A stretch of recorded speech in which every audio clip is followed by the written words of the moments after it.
अयोध्या पहुंचे जनसत्ता लोकतांत्रिक के राष्ट्रीय अध्यक्ष व पूर्व मंत्री रघुनाथ प्रताप सिंह उर्फ राजा भैया ने रामलला का दर्शन किए। इस दौरान उन्होंने कहा कि आगामी पूरे प्रदेश में उनकी पार्टी की ओर से जनसंकल्प सेवा यात्रा निकाली जा रही है और वो जीतने के लिए चुनाव लड़ेंगे। इसलिए जो सीट उन्हें मजबूत दिखाई पड़ेगी उन्हीं सीटों पर वह अपना उम्मीदवार उतारेंगे। गठबंधन को लेकर राजा भैया ने कहा कि अभी किसी पार्टी से कोई बात नहीं हुई है। वहीं ओवैसी को लेकर उन्होंने कहा कि ओवैसी से तो गठबंधन संभव ही नहीं है, क्योंकि हमारे और उनके विचार नहीं मिलते हैं। ना वो मुझसे गठबंधन करेंगे और ना मैं उनसे गठबंधन करूंगा। वहीं सीएम योगी के चुनाव लड़ने पर राजा भैया ने कहा कि अगर वह चुनाव लड़ते हैं तो मुख्यमंत्री के सम्मान व गोरक्ष पीठाधीश्वर के सम्मान में उनके खिलाफ वो अपना उम्मीदवार नहीं उतारेंगे। इसके अलावा किसानों के मुद्दे पर उन्होंने कहा कि जो किसान दिल्ली में धरना प्रदर्शन कर रहे हैं वह किसान नहीं है, असली किसान खेतों में पसीना बहा रहा है। तो हमने ऐसी चर्चा सुनी नहीं। माननीय मुख्यमंत्री जी की जहाँ तक बात है, एक सम्मान मुख्यमंत्री का होता है, एक गोरखनाथ पीठाधीश्वर का।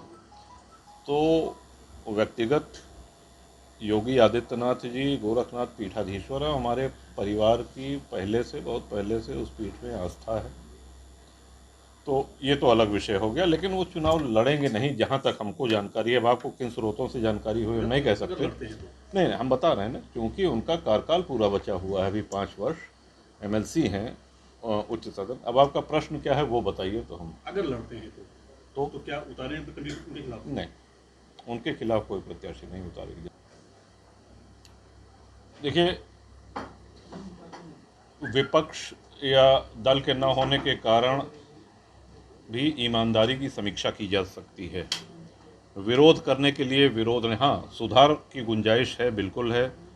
किसानों की अपनी समस्याएं हैं, उन समस्याओं का निराकरण समय समय पर होता रहा है। लेकिन आज भी कई समस्याएं बिजली को लेकर के, पानी को लेकर के, खाद और क्रय केंद्र को लेकर के, क्योंकि ये विभाग हमने 2 मुख्यमंत्री जी के कार्यकाल में संभाला है।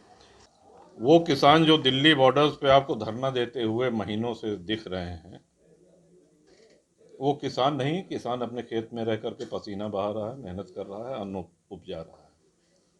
और हम तो ये कहेंगे कि हम सभी लोग किसानी पृष्ठभूमि से हैं। किसी के कम, किसी के ज़्यादा खेत हो सकता है। और आप लोग भी ग्रामीण पृष्ठभूमि से ही होंगे, आपके भी दादाजी पिताजी किसानी करते ही होंगे। अगर यूपी सरकार को 10 में से कितने नंबर देंगे आप?